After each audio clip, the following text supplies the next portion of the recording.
Hey cousins, welcome back to the channel. It's your girl Chrissy Pips. How was your weekend? Let me know in the comments below.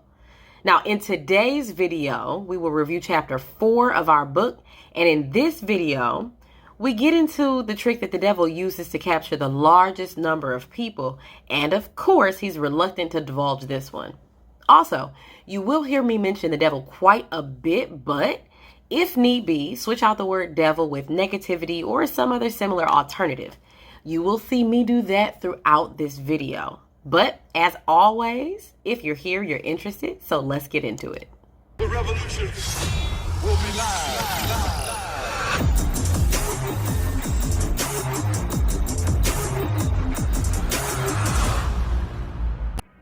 Mr. Earthbound's power over the devil comes only because he has the knowledge and use of independent thought, and he lacks fear. Keep that in mind. The devil professes to enter people's minds by way of the person drifting, which of course he helps them do. Drifters are people who are controlled or influenced by their circumstances, whereas people who think for themselves don't drift as often, in my opinion, as often. Drifters have opinions and no direction, and with no direction, they have no desired end and go through life aimlessly accepting things thrown in his or her path.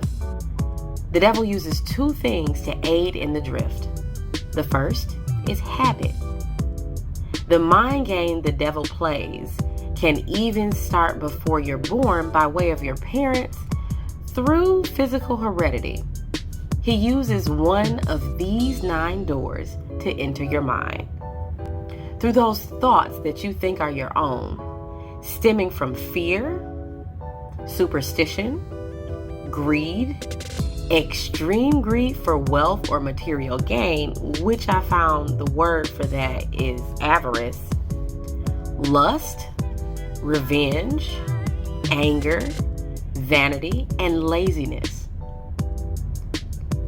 Once the devil enters through these doors, he tries by way of your habits to always leave the door open enough for him to slip back in if need be. He starts with the lack of definiteness of purpose in youth. Not knowing what they want to do in life gives him his open. This stuff is like a gateway drug for drifting. It's just a downward spiral from there, if not caught and given direction. The drift can be created by way of parents, teachers, and even religious leaders. Unknowingly so, but it's still being done. This set of leaders, in one way or another, helps to destroy a child's habit of thinking for themselves.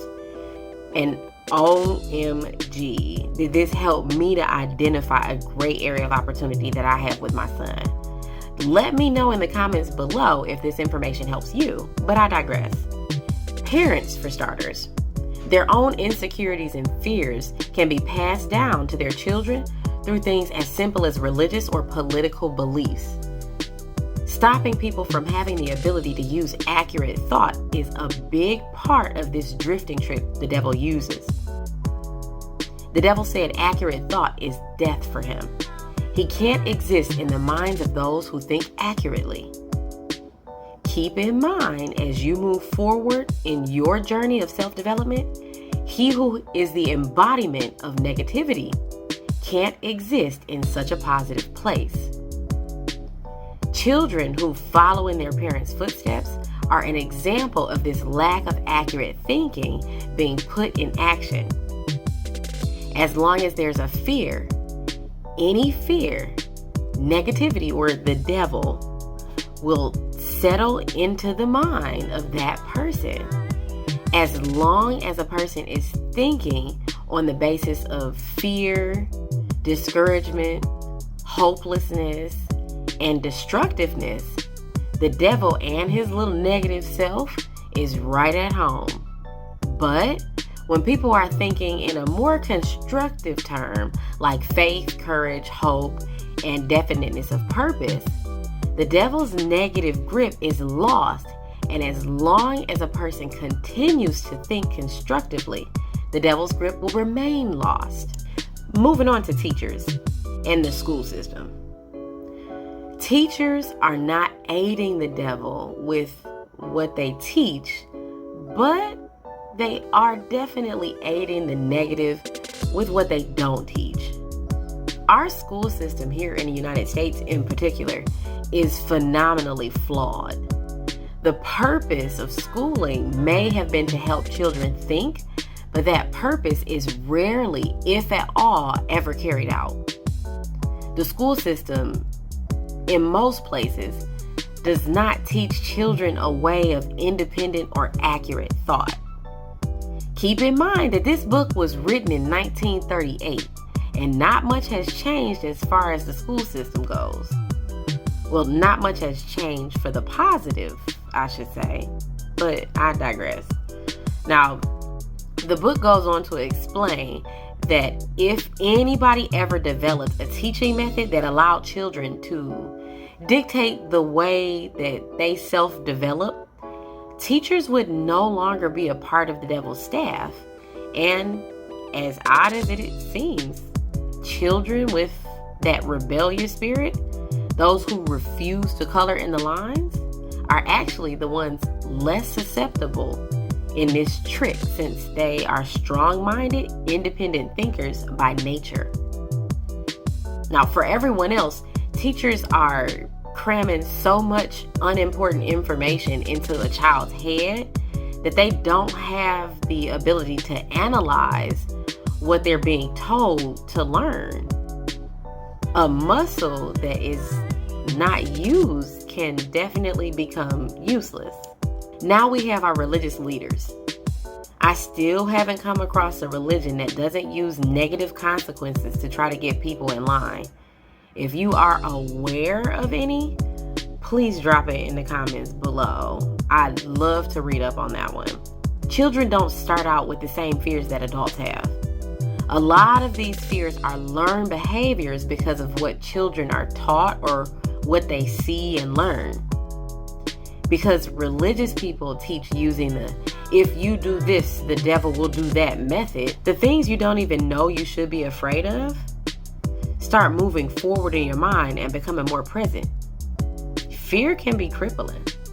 Parents, teachers, and religious leaders all have good intentions. However, those good intentions can definitely be twisted and turned into something negative. So be careful. The teaching of and the use of accurate and independent thought is definitely your way around drifting. The devil can also use health against you. Overeating, for instance, causes indigestion, and that destroys accurate thought. If parents, teachers, and religious leaders taught more about good eating habits, fewer people would be drifting. Health, wealth, and happiness all go hand in hand. If you haven't caught on by now, drifting and being lazy are the same thing.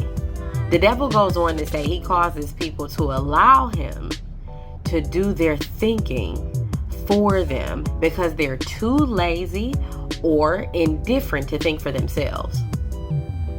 We are the only creatures who are able to break the laws of nature because of sheer laziness. The book goes on to explain how marriage, occupation, savings, environment, and dominating thought can also be used to get people to drift. To keep the video short, and since my mastermind group meets today, I'm going to break the rest of this chapter up into a second video, and I'll go and I'll upload that one for you tomorrow. It goes over like that list of things, and I'll go into those in more detail. It goes over some other examples of drifting and even reviews a full description of how to identify a drifter. And I swear that helped me. But that will all be in the second part of this video. Like I said, I'll upload it tomorrow. I definitely want to go into some detail for you guys, but I don't want the videos to be super long. So we're going to end today's video right here. I'll see you guys in part 2 tomorrow, and I hope you're having an awesome and productive day.